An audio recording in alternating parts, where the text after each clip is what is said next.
Ramadan is actually not supposed to be a time where you're not productive in everything else. Like, you're supposed to be as fruitful, as productive at your work and with business and education and everything else. It's not a time for vacation. You know, in some Muslim countries, for example, people stay up until like Fajr almost, and then pass out until like 4 p.m. just in time for iftar and start all over again. They become like creatures of the night or something, because that's what Ramadan is supposed to be. That's silly. That's not the point of this month. As a matter of fact, the nightly prayers, they are just really a manifestation of tahajjud.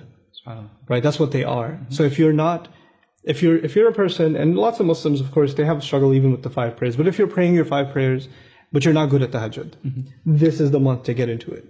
This is the وَرَتِّلِ الْقُرْآنَ تَرْتِيلًا. Even the ayah reciting the Qur'an in slow rhythmic tone is an ayah about the night prayer, right? And Taraweeh is actually supposed to be this exercise for the night prayer. So even if you don't catch the Taraweeh, but you actually get up for tahajjud, that's even better for you.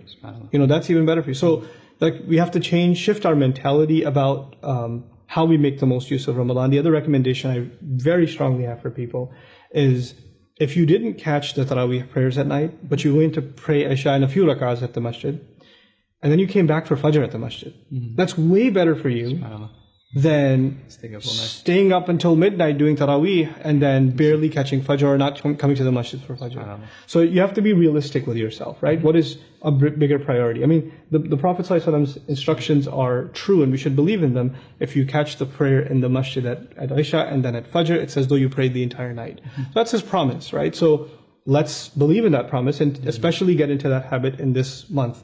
I personally believe, you know, in my personal life and you know, my friends and students, I recommend, if you can make a habit out of Fajr and Isha at the masjid, then you're just going to have a productive life. Allah is going to put some barakah in your life throughout your day, throughout your night. A lot of good comes of it. And then this is the month to get into that habit, because you're going to go anyway. But don't overdo it in a way that you just totally can't sustain it after it's done, right? You want to use this month as an opportunity to instill habits in your life that you can sustain after this month is over.